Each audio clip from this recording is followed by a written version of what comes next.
as Arthan, when we decided to have this small, 2-day boot camp, our main agenda was that we should bring people in who have, actually had hands-on experience in the fundraising industry, and they could kind of share some insights about the whole process and how they kind of went ahead with that. So we got nine investors from leading VC firms and angel networks to shed light on different topics like the fundamentals of fundraising, the landscape that is there in India. Even for that matter, we covered documents which are essential for fundraising: your pitch deck, your valuation, the term sheet. How do you kind of decode that? What are the things that you should look for in a term sheet? Then we covered finer aspects of due diligence, and then after that we kind of moved to some soft skills, which is how do you actually pitch to an investor when the time comes for it. So we covered a whole spectrum of things, and then the last session before this one was by Ravish, who covered various funding case studies. So now this is an extension to that session, and I would say that we have some uh, superb founders who have actually raised funds in the past, and they are here to tell us their story of what happened, how did they go about it, what was the thought process, and their learnings from it. So we have with us Vilma Rodriguez from Sahas Zero Waste, which is a socio-environmental enterprise in the waste management sector. We have Vipul Singh from Arav Unmanned Systems, which is a very cool drone solution startup. Vamsi Udayagiri is again founder of HESA, which is working on connecting Bharat with India digitally. So they connect rural world's largest customer base, which is the rural sector in India, to brands and for social promotions as well. And last but not the least, Kashyap Adipalli, from the co-founder of Sepal, a revolutionary two-wheeler accessory, product company, which is actually revolutionizing the way two-wheelers would travel in the future. So they are pretty cutting edge, and they are doing some great stuff.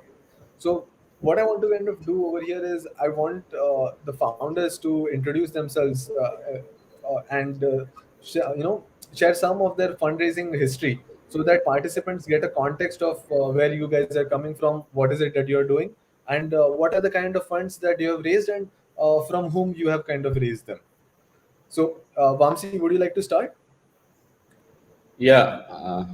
Hi, Malhar. Thanks for that intro, and again, thanks Satyan and for bringing such a nice platform for the community, because the way founders have a lot of doubts and questions in mind before they do the actual fundraise. I think you guys are really helping this ecosystem to bring people together so that they can share their experiences. Yeah. So with that, myself, Vamsi Udayagiri, I'm the founder CEO of HESA. We are redefining the way rural commerce is being done. So there are a lot of consumers sitting in rural who are not able to access their basic services because brands couldn't reach out to them, because brands have tough times to reach out to the last mile because of their unviable unit economics. So what we at HESA are solving is bringing three important elements together, which is social, physical, and digital, in terms of creating a rural commerce model, which becomes a large marketplace so that brands can reach out to their consumers and consumers can avail multiple services sitting at the comfort of their own village. So the model is we will have village level influencers whom we call as Hey Sathis, who are becoming a last mile connect for the consumers to go to the Hey Sathi, avail a lot of services right from their banking, financial, agri, FMCG, health tech, ed tech needs and all. So it's a large, it's a kind of a buy sell platform, kind of creating a, Amazon for rural India with a difference of having both buy and sell on a single platform. Very happy to be part of this, forum. Great. Vamsi, can you tell a little bit about your fundraising history as well? Yeah, so we recently raised 2 million from a very good investor networks like Nine Unicorns, Venture Catalysts, IP Ventures, Kiratsu Forum, Fath Network, We Founder Circle. It's a bunch of networks, VCs who have come together to actually support our model, and we recently closed our first round. While there are a lot of good talks happening in terms of raising our next round in a couple of quarters down the line. Okay, okay. Uh, Kashyap, would you like to go next? Kashyap, you're on mute. Kashyap, you are still on mute. Yeah, definitely. Hi, all. Thanks again, Atyan and Mala, for the nice event. So, coming to us, Sepal, ours is a little different story. Myself, Kashyap, and Viday, my other co-founder, I'm a designer and he's an engineer. We had our own successful paths going in different directions, but we had this entrepreneurial spirit. But what we are amongst many things is we were a hardcore two-wheeler riders. We have, like any urban middle class, we have grown using two-wheelers right from our college days going around. So what struck us most was being one thing among many things. India is the largest manufacturer of two-wheelers. Also the user also, like keeping apart the public transport, most people rely on their two-wheelers for their daily commutes and even their livelihood. So we have seen that not much has changed over a century, if you ask me, since the motorcycles were introduced or two-wheelers were introduced, and they are very agile and very good means of transport to say. But when one uses them on a daily basis, they find a lot of discomfort, when doing it for hours together, like when they travel some 40, 50 kilometers day in, day out. In the summers, it's too hot and you're sweaty by the time you reach your office. In monsoons, so it's really pathetic, you can say. You're stuck and nothing happens, in your work, and so is pollution and many other things. So we thought around why isn't a solution when it's a need for so many millions of people? And something that struck us was most innovation. I mean, I don't want to be stereotypical, but most innovations in technology wise happens in the West, and they kind of carry forward to developing countries like India. But in the West, though they are the ones who introduce motorcycles, there's no need for them to have some protection, right? Because they don't rely on motorcycles. It's a leisure vehicle for them. But for our country, it's a lifeline for most of the population. So we thought if anybody who sits out and does a solution for this, it has to be from this country, people who understand the problem. And it's like that is why we thought, okay, we can any day do our careers or whatever we're doing earlier. So we stopped everything, we jump shipped and started working on this idea. So it all started in IT Bombay, where my co-founder is graduated from, and we have come up with a solution. It's called Sepal. It is a canopy for two wheelers.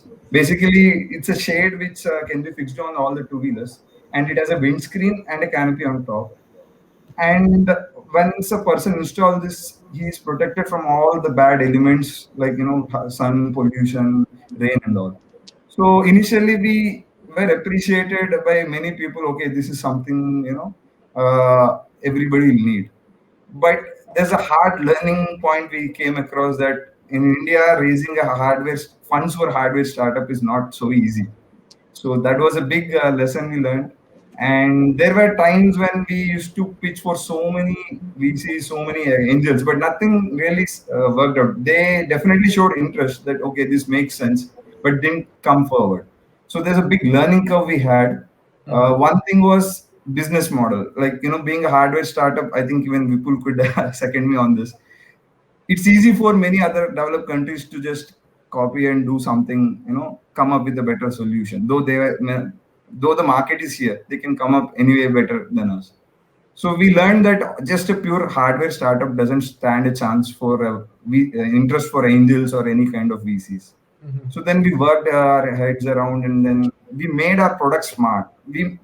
As many people agree in the startup sphere, you cannot just aim for a small product or a small service. At the end of the day, the big game is in when you make it a platform. That is, the business model is going to stay for decades together. That is what interests VCs or other fund houses.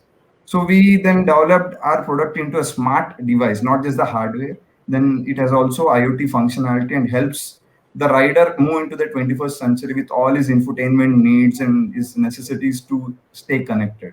So this totally changed how people saw us, and also the market being so big, and now the business model being making sense. We could actually do some progress in fundraising. So in 2 years ago, we got a kind of a very pre-series round kind of a fund, very small amount, say some $20,000 amount from a very reputed network called Succeed Ventures. And then things worked out well for us. Why? Because this amount helped us to prove our point, get some validation. And recently, a year ago, we raised our next pre-series round of around $250K. And then now successfully we are entered the market recently with the product. Yeah. And the second round was helped by our ventures, also the Succeed Ventures, and also luckily enough, we had Mumbai Angels as onboarded them as the investors. Okay. Okay, that's nice. Yeah. Vilma, would you like to go next? Yes, thank you. And I'm having problems with my camera, so please bear with me. And I hope I am audible. And well, I'm happy to be here because we are an organization working with waste. And waste management is really such a critical need and function. But the situation is such that as entrepreneurs, who are committed in many ways to, when you talk about the kind of business model that we are looking at resource recovery, which means that the regular, what we call municipal solid waste, we are looking to bring that into circular systems where we recover up to 96% plus of all the, whether it's organic waste or whether it's paper, plastic, metal, glass. There's a heavy a very big focus on a recovery process. And that's our business model really, because we offer services. We offer services to large corporate campuses, to basically waste generators, to help them actually get and manage waste in a manner where resources are recovered. So actually we are almost, I mean, personally, I have had 20 years of experience now working with waste. We started as a not-for-profit in 2001, and then had a journey of 10 years where I learned a lot about, resource recovery, the problems around waste, and how waste should really not bring us to this kind of crisis that we are in. So then, after 10 years of working as a not-for-profit, we moved, or rather we started a second entity, which was a private limited, Sahas Waste Management Private Limited. And that's the company that we have today, which is we've raised investment in 2 rounds. The first round was with the Indian Angels Network. So we very much in the impact space. We're looking at environment and social impact, and even the Indian Angels Network had a impact cell.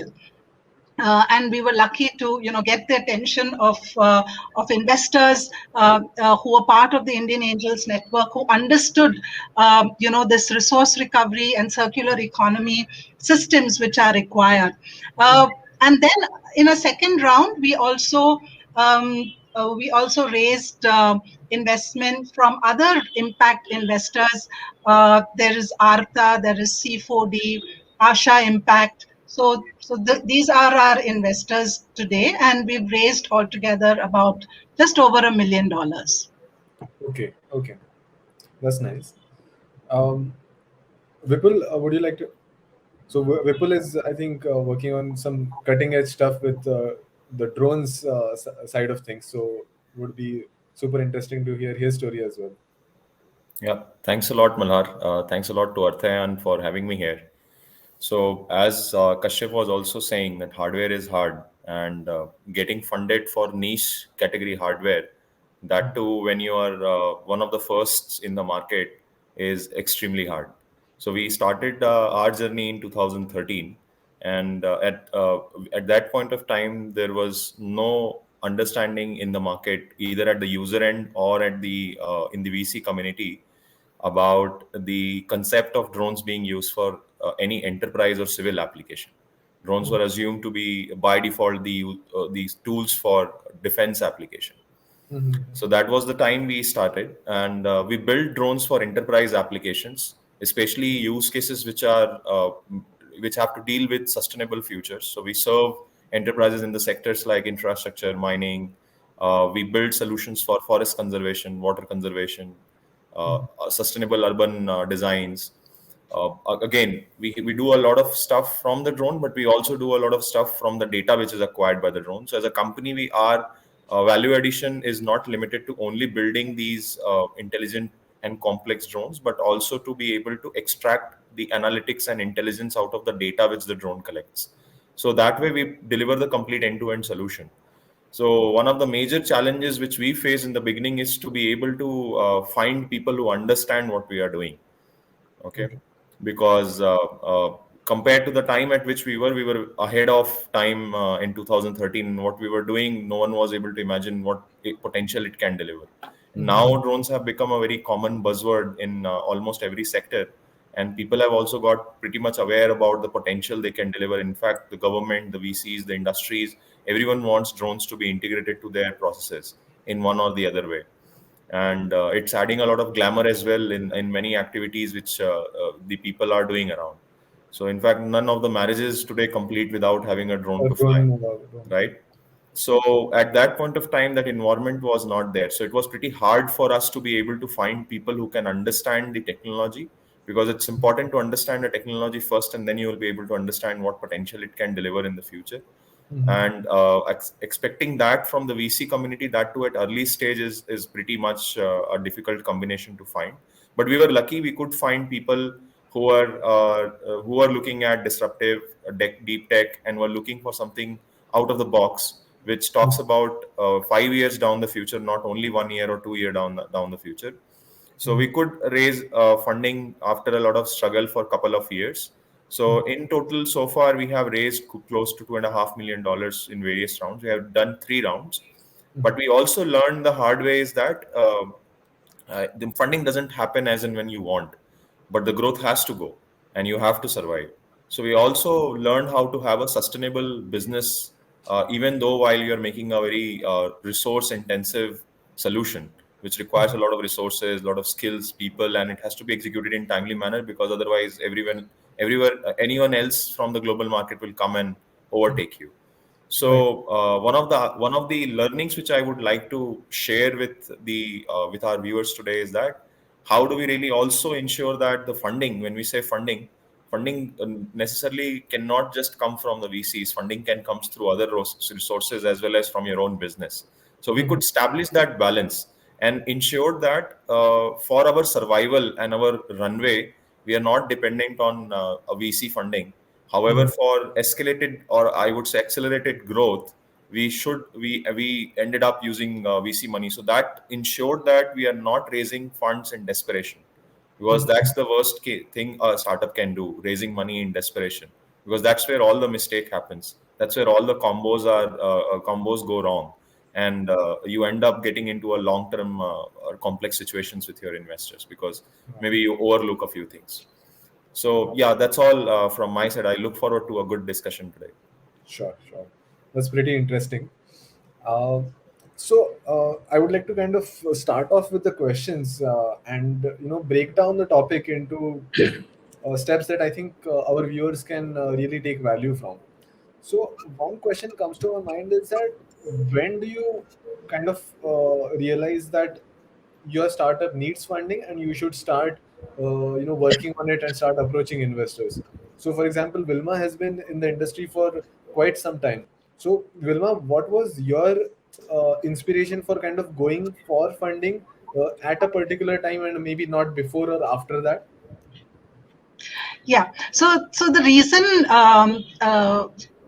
when we really understood how we had a business model, and there was actually a good way in which revenues could be we could get revenues from service fees and revenues also from sale of waste. So we pretty much had a good plan, and that plan was more or less executed. What we needed was the fact that we needed to build a team. We needed to bring some amount of transparency, data management, analytics. So the next step which required funding so that we could kind of execute these steps. So the trigger really for us going for a fundraise was to build a senior team. We already had a pretty good base level team, a field team, and we needed to get senior people on board, and that was the reason why we decided, to really go after funding.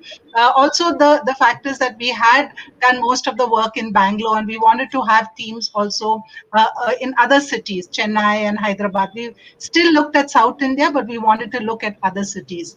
So technology the appropriate technology and a team was the reasons why we went after small rounds of funding, because definitely we wanted to make sure that we had the right business model, and we didn't want investors to really bring us into a comfort level or rather bring us out of resource recovery, as very often we see in the waste management space. Okay. So Vamsi, what was the trigger for you? Yeah. Where were you in your business stage when you kind of went for that? Yeah. So yeah, I think as far as my knowledge goes, I think primarily there are like three things which enable us to actually go for a funding stage, which is we should have a model which has a very strong unit economics, because all, as Vipul was saying, that all the fund that we take from a VC has to be for growth but not for the sustenance. So if you have a very strong unit economics model, till reach out to that model, I think the route which we have taken is we have taken money from friends and families before we actually approached VCs. We created a model because we are solving a problem which has a scale. See, because the three important things is, one is that what is that we are trying to solve, whether how big is that problem statement, how well we can solve it, and what is the scale of it, because like if we are talking about our model, like we are reaching out to rural India where there are like 85 crore people live there, and we are trying to solve the problem for them where they are not able to get their basic services, where we are integrating multiple things for them so that they can use our model to actually avail the basic services. So the problem being, first thing, the scale, and then the very strong unit economics model. And we have actually went for a funding stage when we thought that, okay, we have created a model with a very strong moat where we have a clear advantage and differentiating with any other models that are prevailing in for rural India, for example, in our case. So I think it's all about having a strong unit economics model, prove that the the platform is there, right team at place. Once we have strong unit economics, that's where we ventured, and that's why I think we got into the funding only after we have a very strong unit economics model. Now also, like after taking the VC funds, we are at a break even or a profitable business model. All the funds that we're taking in is for our scaling. Okay. So would that be true for you as well, Kashyap? But I mean, being a product startup, I'm not sure if you would have achieved unit economics before going for funding. So one thing is we had some early support from IIT Bombay, some kinds of grant and all. So very crude prototype and test, validating the idea was done there. But the actual R&D, the market fit, and even to get into the production, being a proper hardware startup, it was a big task. Capital investment is huge. So without not knowing what would be the other end, what would be the exit, nobody would just come in and put a chunk of money there. So this is where we had a lot of learning done. Why? Because for different kind of products, if it is SaaS or if it is service, if it's a deep tech, different growth, graphs you will see. But based on that graph, we need to break down your growth story and match the fundraising task to that growth story. Why? At the end of the day, you take fund not to just use it. The end result is you have to show some result. Okay, you have taken so and so fund and you have to show that result. That is when the thing is justified. So if we wanted around 200,000-300,000 K in the right get go, nobody would show interest. So we've broken down our task. Okay, let's have some MVP build. Let some get sales from some B2B or other industry logistic companies. This would be interest. This would show interest enough for the VCs to put in the bigger money. So this is a very critical thing to do, to first jot down your growth graph for your particular industry and your product, and then break that into chunks that you can match your fundraising goals with the goals of actually your growth. So that way you can be a very relevant, very smooth going startup, though it's not always the case, but you should at least target that. Right. Yeah. And for Vipul, so you're saying that without the VC money, your startup was anyway sustainable. So at I understand that VC money coming in can lead to exponential growth, but what was the trigger for you that okay, I should go for it now and maybe not later or any other point in time? So Malhar, I think it's a very subjective question, and it varies from a startup to startup. What sector you are serving, what is the maturity of that sector, how large that market is. So sometimes just an idea can get you the funding if a lot of funding is happening in a particular sector, and you are one of the strongest teams with an idea. So I mean, I won't be able to fit my answer to all the scenarios, but I will share my experience. I mean, for example, I think one of the things which we learned the VCs expect, and then again, the expectations change with respect to the stage of the funding, the stage of the market, and the company. So in the early stages, one of the things VCs, they don't look at any of the complex variables. They look for the team, whether the founders really have the knack to build this company and take it to the level which we are projecting 5 years down the line. Can they scale this up if provided the money? Do they have the clarity required to be able to reach there, apart from the capability at the founder level? And then the plan. So all of it is fitting into a well prepared plan where it seems feasible that with this plan and clarity, this particular team will be able to reach there. Now, for us, because we were doing hardware and this was new in the market, no one has heard about it. It was very difficult for people, for us to win the confidence of the investors just with an idea, because a lot of execution on physical hardware has to go. You know, when you're doing software and when you're doing SaaS, the scenario is very different. It's very easy to build a beta, validate it early in the market, and say that yes, you have a customer traction and interest coming in. And if you make mistakes while building the beta, you can always revise your release. But in case of hardware, that's not the case. You don't have that liberty of revising your release. If you make a mistake, it's a mistake, and you lose a lot of money around it. Money Right. and time as well, So right? what we did is, yes, so we did not rush in the beginning. We knew that building a robust foundation for our hardware will be important. So we bootstrap. We bootstrap by using our skill sets for, let's say, providing solutions which might be the subset of what we are building and might be needed by some other, let's say, users in the market, though it kills your bandwidth. If you are getting money without doing it, best scenario to have. And then when we arrived at a stage where we felt that yes, we have a product which works or a prototype which works, and we also have potential customers who are able to understand the value of the solution which we have built as a prototype, and able to give a testimony, yes, that it solves their problem, and they're able to see a long-term solution coming out of this prototype.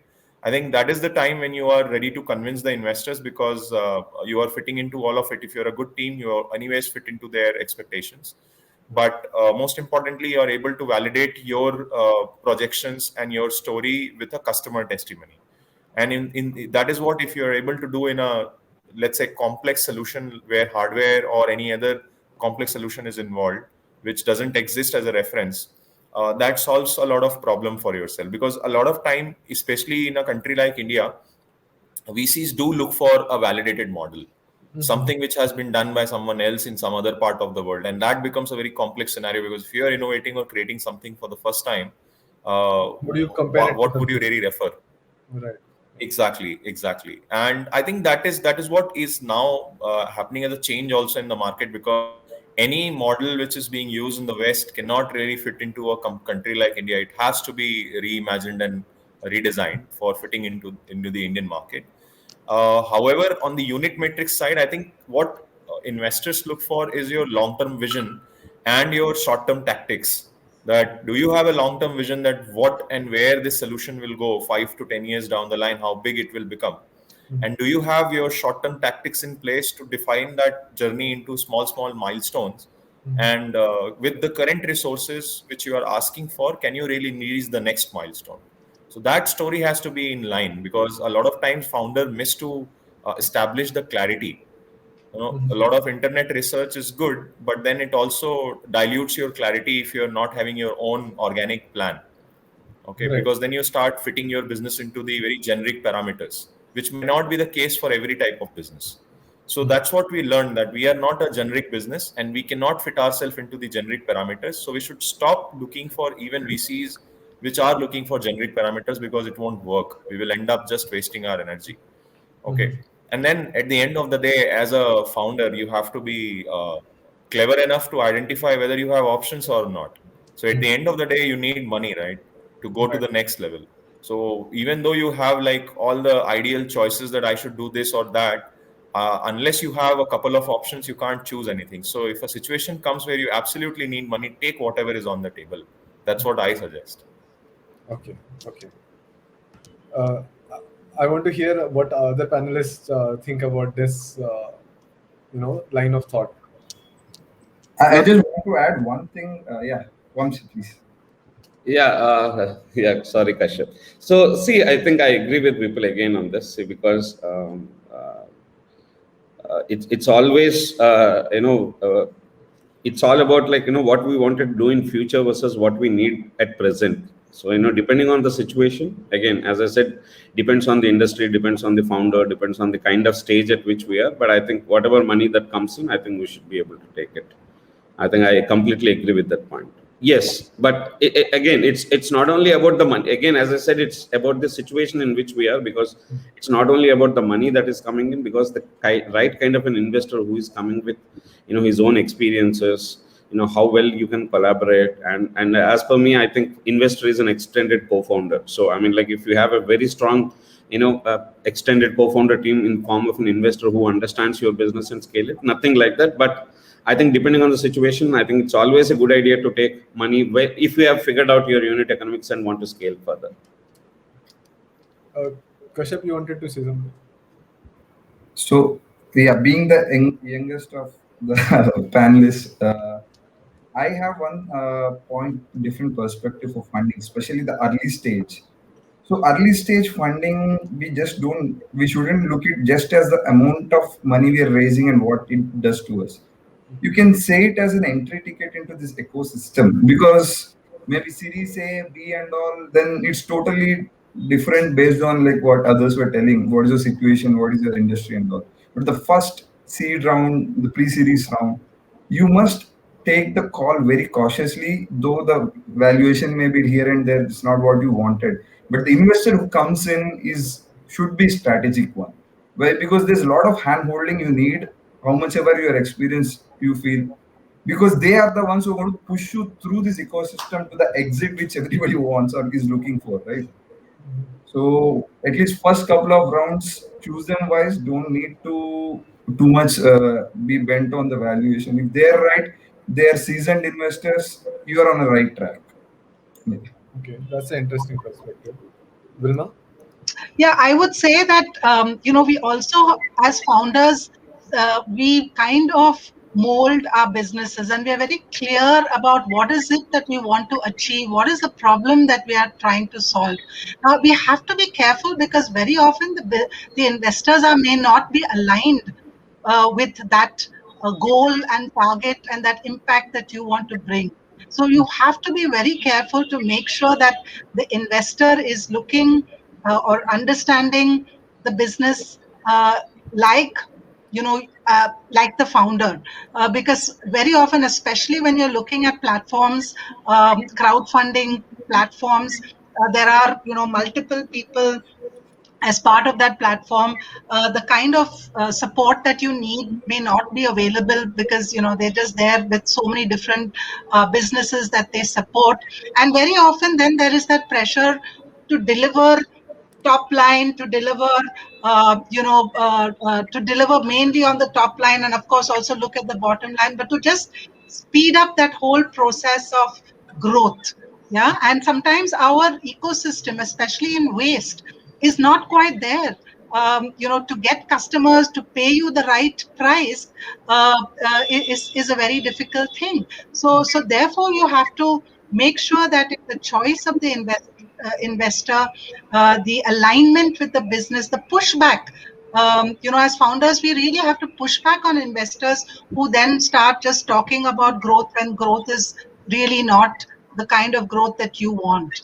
Also sometimes, as like for instance, at this point of time, we are a growing organization. We've been showing results, and we do have investors who want to kind of invest in us. And at this point, there is a lot of pushback on getting the right investor aligned with our business and not taking too much of because the idea is to scale up in a real phased wise manner.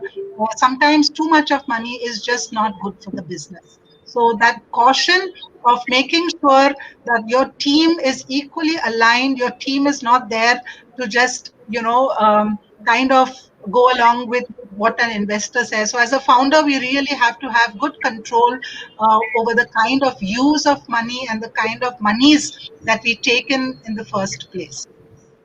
So, Vilma, your thoughts about growth, are they coming from a social impact funding kind of a background, or can it be applied to other businesses as well? See, I really believe that, now we should not have this divide between social businesses and mainstream regular businesses, because finally a business is supposed to deliver public good. And that was the reason why, maybe this is an old thinking, but public good is generally the center of why we are here as entrepreneurs. So really, it's about time that we broke these barriers. But at the same time, if you look at, say, a business like waste management, in waste management, you see businesses um, who are not looking at the social and the environment impact. Yeah, they would look at delivering just collection, burning of waste, dumping it, just giving the customer the idea that, look, I have managed and cleaned up, your so-called garbage. So therefore, it is important for us to make sure that at least when it comes to waste, yes, I do believe that there is a strong impact that we have to deliver on. And I would like to believe that this kind of impact now has to go to any other sector and not just in the so called social space, because every sector today impacts the environment.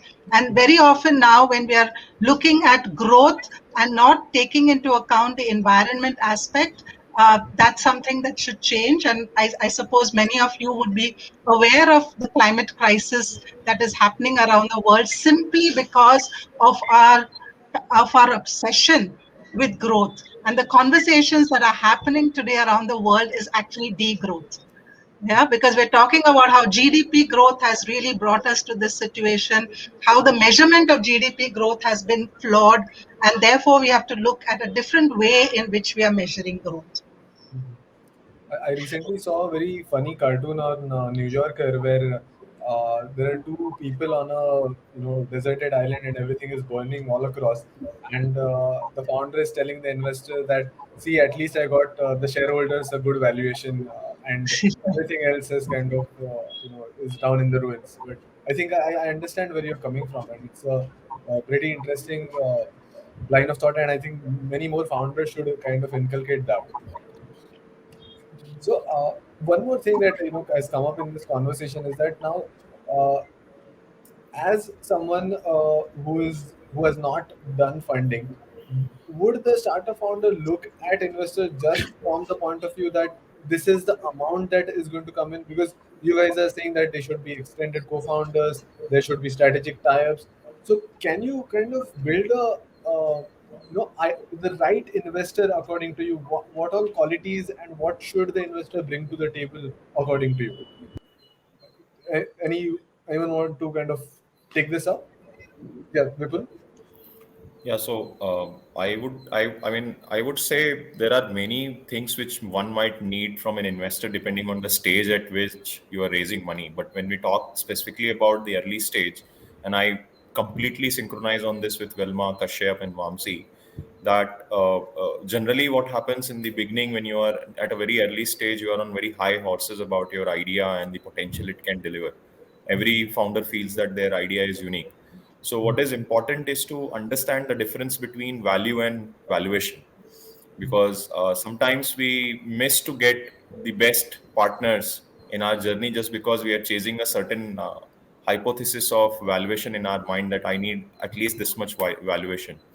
And I think that's where the first story needs to be straightened up, that in the beginning you need to create value for yourself, value for your investors, value for your workers around, your team members, and value for your, ultimately most important, the users, the people for whom you're creating the solution. So when you look things from that perspective, then many things get resolved, because when you want to build value, then there comes the functional expertise of the investor in helping you out to build that value along with you. Comes the network which the investors brings in to make things easier for you. Sometimes getting access of the right people and the right opportunity itself is more valuable than the valuation on the paper itself, which at the exit, the world decides whether that has been right or not. You can see the stories, what happened with WeWork and Uber. So don't consider that in your journey. If you're getting very high valuation, rapid funding, it will result ultimately into good exit, where everyone will make a lot of money. Then the track record, because it is also important to understand that valuation can never compensate for the trust and the ethics and the integrity which the investors brings in.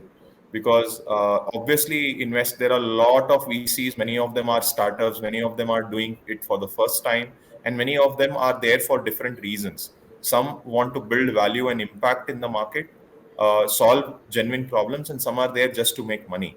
So we have to quickly understand, because when the boat starts getting into turbulent water, you don't want your VCs to stand outside the boat and ask you, why are you shaking it, or jump off the boat. You would like them to take a pedal and start rowing with you, right? So those values also need to be understood. And most important, so that's what the track record gives you an idea, that if you are able to do a proper track record check, that how the VC helped the founders in the most difficult scenarios. So how they reacted when the startup was doing the best they can, is every VC is going to give you a lot of praises and support. The thing one should check is that when things went south, what was their reaction? Were they patting your back and giving you the confidence required to recover, or were they getting into a blaming situation where they just raised their hand and did nothing? And there would be neutral VCs also who will really not do anything. Okay. So all this brings back to the other perspective, is what kind of platform you're going to get for your growth when you're working with that VC. Because generally when you're working with an angel investor or a VC, it's not just one person. The person influences the other person to also put money. And when you're working with a venture capital fund, which might be an early stage venture capital fund, they bring a team around. They also have limited partners. They have committee members, IC members, who may add a lot of value and give you a platform which you might not have got elsewhere. And then another important time is that how much time they are ready to give you. Now, with all of this, there might be VCs with only 3 to 4 investments or portfolios to manage in a year, and there will be VCs who are doing 40, 50 investments in a year. So when you really need their time, when you want to sit with them, take their mentorship, discuss your challenges, discuss your ideas, because in the early stage, a lot of pivoting also happens. It is never going to be a rigid approach. And you need a lot of discussion with your investors also, so that they can align with you, and they can also give you the required amount of knowledge and resources to be able to pivot successfully, right? So if they are not ready, able to give you the required amount of time, at the end of the day, with all of it, what I mentioned will not be delivered to you. So time availability is most important, how serious they are and how much they are able to understand what you are, dedicate and commit to what you are doing. And the most and last, but not very important part, but it is important in the current scenario, especially what has been faced in the last 2 years after the pandemic, is your investor having adequate money to fund you further if it required in the crisis situation, or if you want to delay your next round of funding. Because if the investor doesn't have that appetite, you might be caught into a wrong situation if something goes south, or you suddenly see a customer coming in front of you. Because I have seen more companies failing because of cash flow rather than anything else. A venture capital funding may or may not happen, but if you don't have a cash flow, it is very clear that you will fail.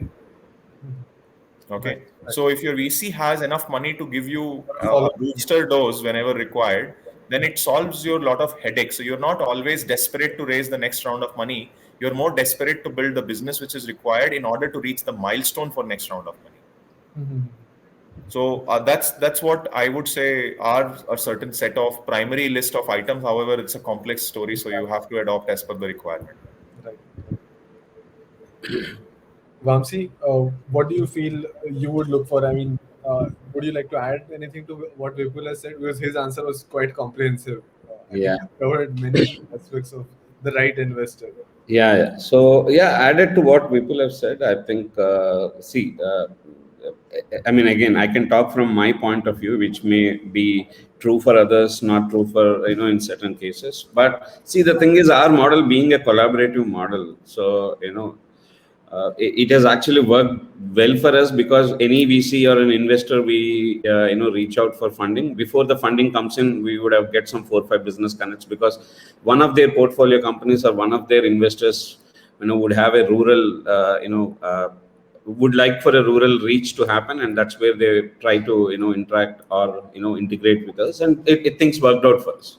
But I think in a longer run, I think what is more important when you look for a right investor is, I think, someone who understands your business and who is aligned to your thesis and who can really support in terms of not only in the good times but also in the bad times, and also bring the right connections at various stages. Because see, depending on the stage at which we are building a company, sometimes we may need a good market connects, sometimes we may need good investor connects, or how to scale up our user base, or may bring in right team members whom we may not have depending on current situation. So there are a lot of things, or we may be lacking market intelligence in few cases where investors can really bring it.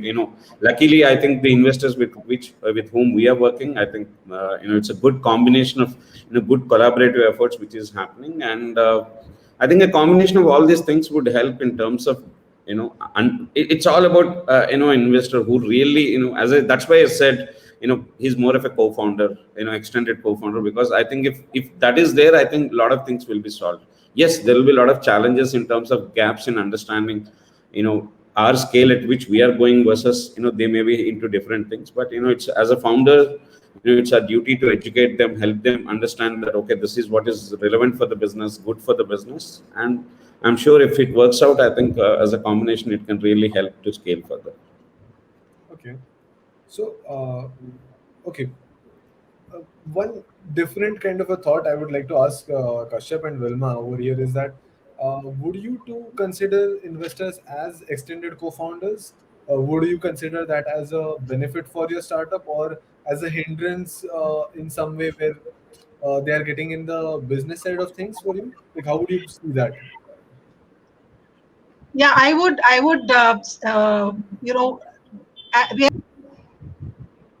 I'm a little, I wouldn't say, I mean, I'm a little wary about that, because sometimes your investor does, have the interest of the fund that he has to protect. So there is that question of, pushing you towards growth, as I mentioned earlier, which may be taking a bit of time, pushing you through taking customers that probably are not quite right for you, looking at his interests in terms of his own return on capital, his investment. So whilst there could be an investor who's very, very well aligned with you, one has to be careful to make sure that there is, the entire understanding of the business that the founder has perhaps may not quite be there. It is difficult to find an investor who completely is part of your business or understands your business with the depth that you or your team may have. So there is a need for a little caution on that. Yeah, but then having said that, I would also say that we need to look for investors, especially in the impact space, who will not push us. Who are committed to this patient capital. Yeah, so there is that long,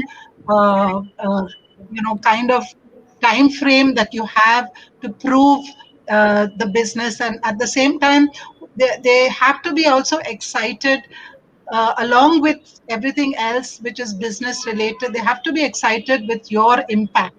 Yeah, and that's the conversations that we constantly have with our own investors. Don't just measure us for top line, bottom line, but for all the other matrices around tons of waste per day, amount of employment that we are bringing in, dignified jobs that we are bringing in. That should be the equal metrics for our businesses to be, to excite the investor along with the other typical financial reporting. Okay. Okay. Kashyap, would you like to add to that? Yeah, I would like to second Vilma and differ with Vamsi on this. How much ever we may wish that the investor would see through our perspective, at the end of the day, we are sitting on opposite sides of the table. So even if I were to be my own investor, I would deal differently than as a founder to the startup. So saying that, there's a thing that we found works and it did work for us is definitely in couple of rounds you'll have a big bunch of investors and who are rooting for the success of the company. But if possible, early on you should find what I call as a guardian angel kind of a person. It should be something done way early on. Why? Because this person should be somebody maybe well into the industry, maybe into a startup ecosystem. He should be very much rooted to what you are. So he's not plainly in for the money. He's like, like what he said, one guy at least you should find. May not be the entire VC or the entire network wouldn't be that way, but one guy should be rooting for what you're doing. And that guy would be your, what do you say, lifesaver, or it could be your trump card. Why? Because when things change, naturally all the investors, how much ever fair they're on a different situation. So this one person would definitely settle the misunderstandings or the trust which changes. So this is a big asset to work for. Get some one guardian angel investor to sit on the other side who can help you when there's a different situations. Yeah. So my takeaway is that what Vamsi is saying, I mean that should be the ideal scenario, and that should be what you strive for. Even though it may or may not happen with everyone, uh, what Vamsi is kind of trying to put out there is that if an investor is kind of being the extended part, maybe looking for someone like that, looking for a guardian angel, that is the effort that probably startup founders should take in kind of finding the right investor. Okay. Yeah, and this guardian angel can be part of your board, like an Yeah. independent board member, your advisory board. So look for, I mean, in startups, the mentor is super critical and plays such a good role. And that mentor, should be there with you to shield sometimes the other difficulties that you may have. But sometimes an independent board director is really helpful. Okay. Okay. So the next question I have is, how do you kind of manage running your own business and dealing with this complex and tiresome activity of raising funds? Like, how do you balance it? How much time should one devote to a particular thing and to the other side of actually running the business as well? How do you ensure that your business is not affected because you're working on? I mean, it's a chicken and egg situation, but how did you guys manage all of that? Yeah, I mean, I'll try to go first. I think I could already see smile on Vipul's and others' faces, so I can understand what would have gone beyond the fundraise. So, see, I think I mean, all said and done, I think the most time-consuming, challenging thing in the in the founder's life is the at least for me, the first fundraise, because two things. I think it takes really a lot of time to understand. There are various nuances of the fundraise with in terms of your unit economics, in terms of your creating plans, your pitch decks, term sheets, understanding term sheets, valuation, and there are a lot of people who will be coming up with different pointers. So I think that's again a detailing part of it. But I think, but the most important aspect, which is I think in this entire fundraising process, I think I have learned a lot of intricacies about my business, which I would have not learned about, because the kind of questions that have been posed at me, the kind of challenging situations we were put in and all. So I think really it's a good exercise to be in, but it's very time consuming, challenging, and first of all, it takes a really lot of efforts to be ready before we get into a fundraise. So that's why I always say to a lot of founders, who reach out to me, is few of my friends and my fellow cohorts or accelerator program guys who are part of this entire fundraising. So it's important to know whether we are at a fundable stage.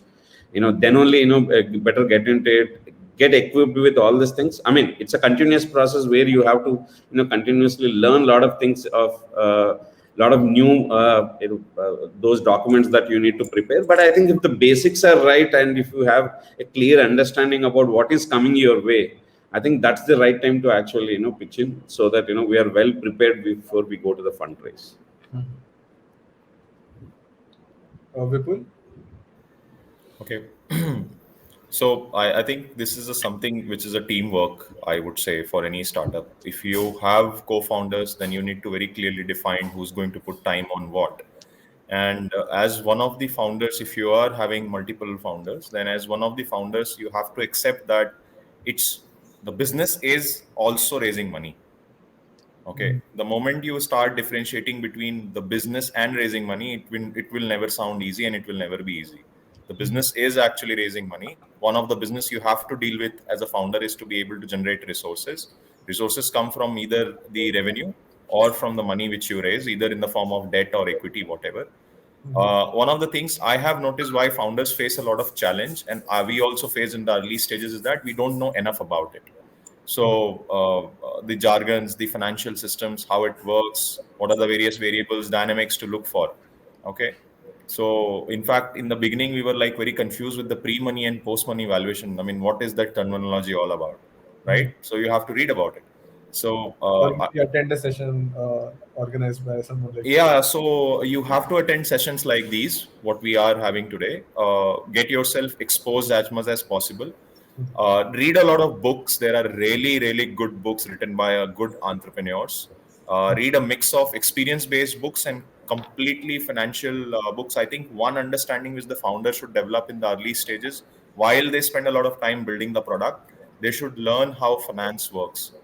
They should read books around finance. There are very good HBR books there, very, very fundamental books which are there for founders, things in a simplified manner. No one is saying that you go and do another degree in commerce, but read those books and understand the things, and have a lot of conversation with your founders in your break times about the financial matters of the company, so that everyone else in your team who are involved in decision making also understand the value and the importance of putting into a right financial structure.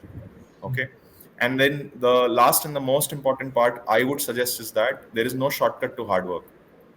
When you are raising money, you are also running your business. Ultimately, during those peaks when you are raising money, which might be 6 to 7 hours, 6 to 7 months of your duration in which you are actually chasing investors, you have to be ready to clock in 18 to 20 hours of your work life. There is no shortcut to it, because you have to get everything done at the same time. So you read. I think reading solves a lot of problem. You talk, because that creates awareness among your own team, because sometimes we are just debating with our own team that what we should do, how we should do, because we don't understand the value of those financial matrices. And last, work hard. Clock in 18 to 20 hours. Don't feel I'm a founder so I can spend a luxurious life. A founder will be as bad as badly loaded as possible in a particular team. So these three things will pretty much solve. And I think with the stages of investment, the matrix change, the priorities change, but these three fundamental facts never change, because there is always a new requirement based on the stage of the company, and hard work has no shortcut. Okay, that's good to know. I think founders in our network should get prepared for these trying times in terms of putting in those hours, because if somebody is not prepared to kind of do that and this comes as a surprise, then I don't know how kind of things will progress for them. But having that preparedness will definitely make things easier for them.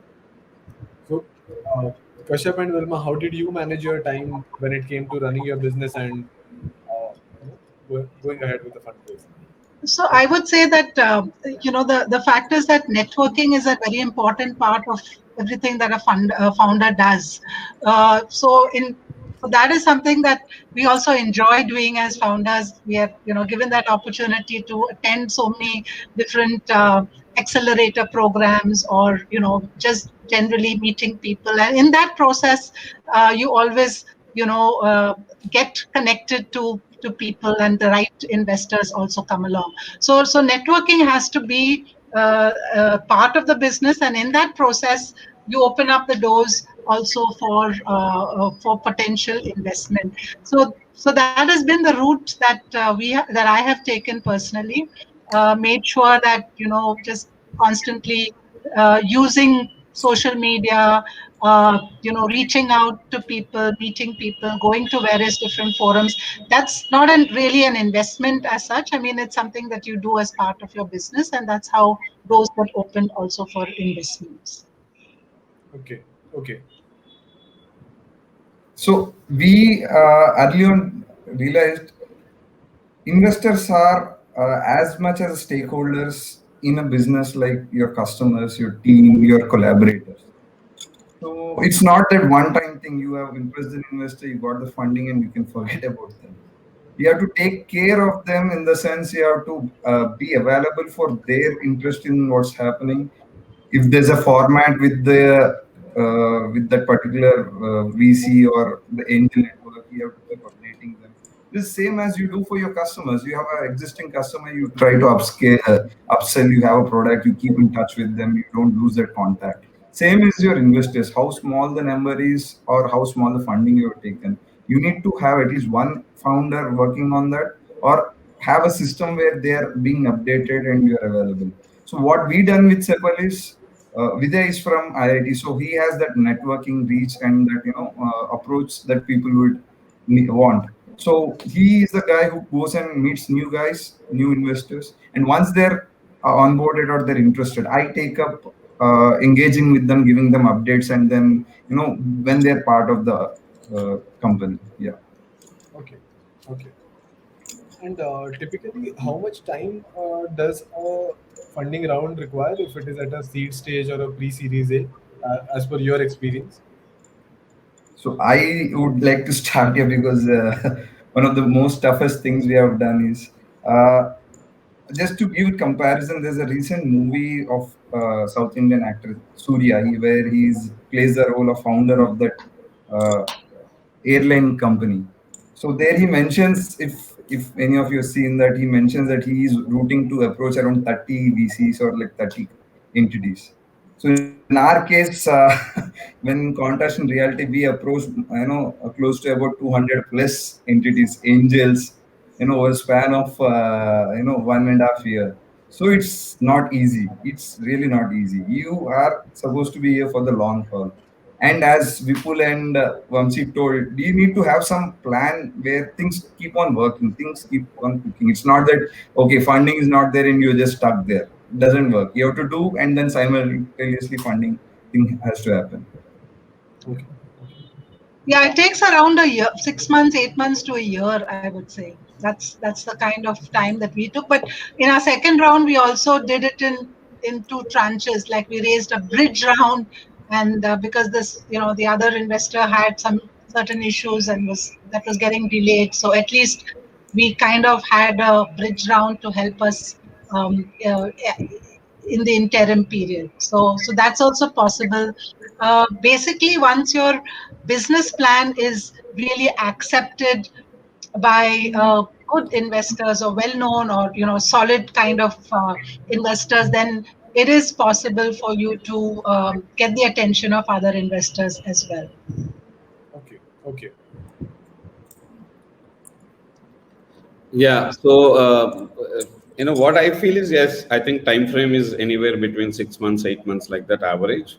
But I think, if someone has seen this Pursuit of Happiness, like, he tells about the stages of his life. So I think in this first 60-70% of the stage is like, scouting about, identifying the right guys. You will be doing a lot of cold mailing, reaching out to people, networking, figuring out your own business plan. Somebody will give you feedback, you will try to change this, modify, and all these things. So I think the first 70% is all about figuring out who you are, who is the investor, and trying to pitch in. But I think once you figure it out, I think I know it takes that remaining 30% time effort maybe much bigger there, but in terms of pitching to them, getting into a term sheet, and yes, I think post which there will be a lot of due diligence and all this happen, but I think by the time you would have figured out and that thing. So I think for us it took close to 6 to 8 months for this our first fundraise. But I think while we have done that, I think our the second fundraise which we are going to do now, I think it looks like very quicker, and probably in next couple of quarters we should be able to do a much larger round. Yeah, once we figure it out the first round, I think it's all about the scale, the model, the kind of investor support, and how well you can bring numbers and show the growth and all. So I think further rounds may be easier depending on the situation, but initial round will take minimum of 6 to 8 months. Okay. And by the way, we reached out to close to 60-70. Yes, I agree with Kashyap. I think it's like, when I say 60-70, like we would have pitched in. Probably we would have approached to more than 100 plus, but 60 people agreed to listen to us. So that's the stage at which we are. Okay. Yeah, Vipul. No, I would like to add a couple of things here. One, in the same lines what Kashyap and Vamsi were suggesting, and Vilma also synchronized there. While it takes about 6 to 8 months to close the funding round, to be able to get a yes and people interested, it just takes about 3 minutes of pitch with absolute clarity that what exactly are you going to achieve and what kind of vision are you driving and what is the specialty about your team to be able to achieve that vision. So I think a lot of time needs to be spent on arriving on that fineness in your pitch, right? And also, while you have a good team, of course, a pitch will not substitute for a good team. Okay.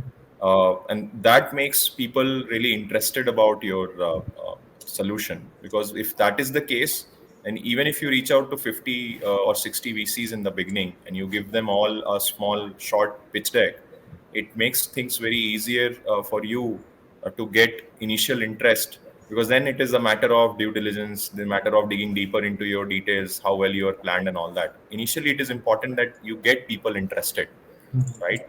And if you get more people interested, then the sentiments and the process becomes completely different, where it's you who can govern the process rather than being desperate about raising the money.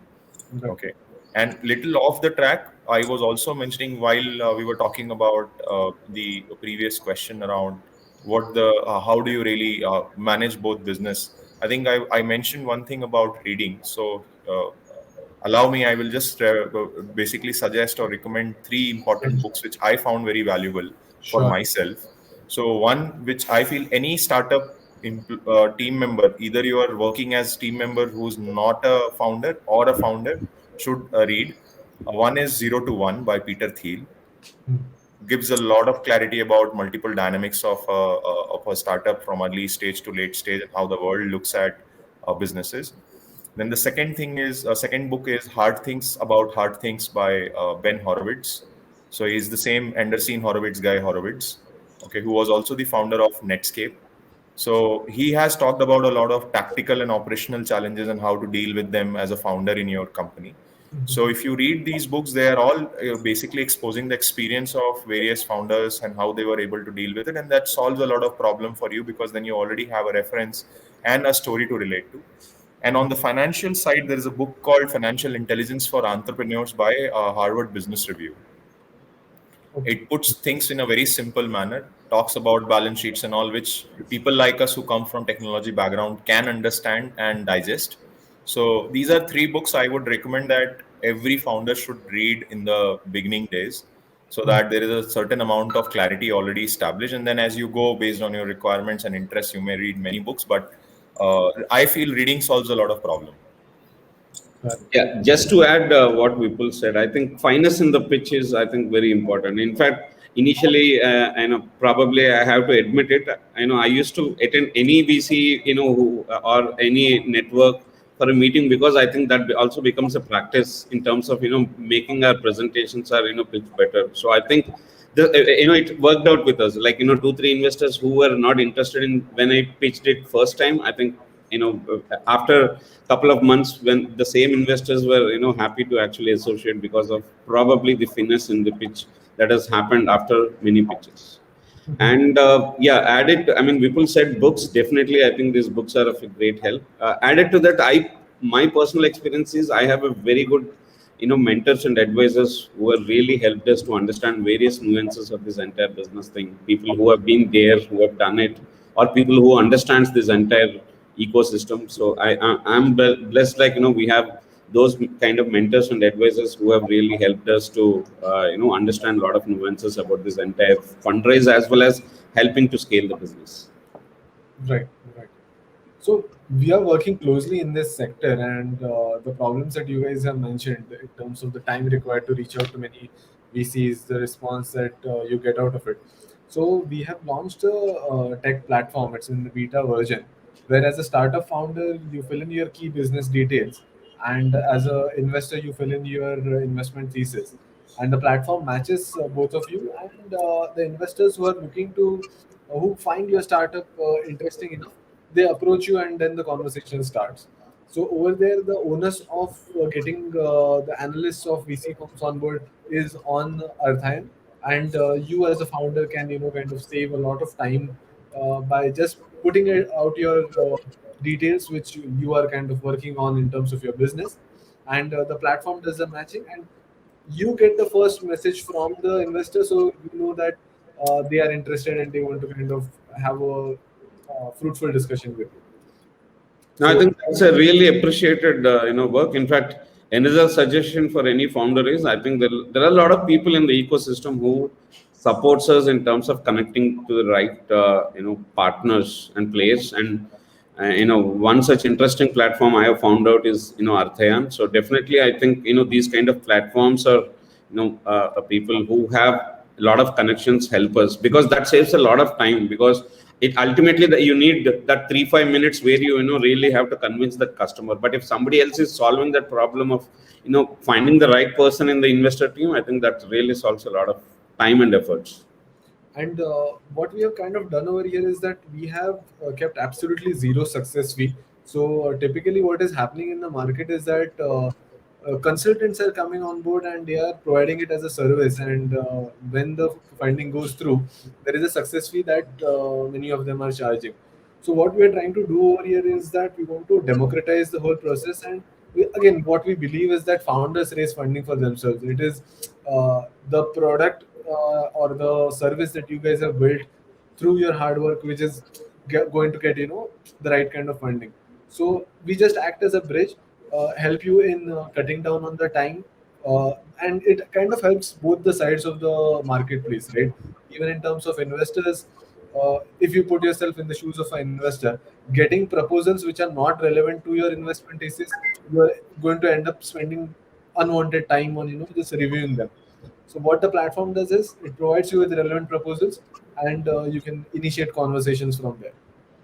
So that is something we are working on. It was a really interesting session, and some comments are reflecting that as well. And again, super thanks to all of you for coming in on a Sunday and sharing your stories and insights. And I'm sure the founders in our network will definitely benefit from this.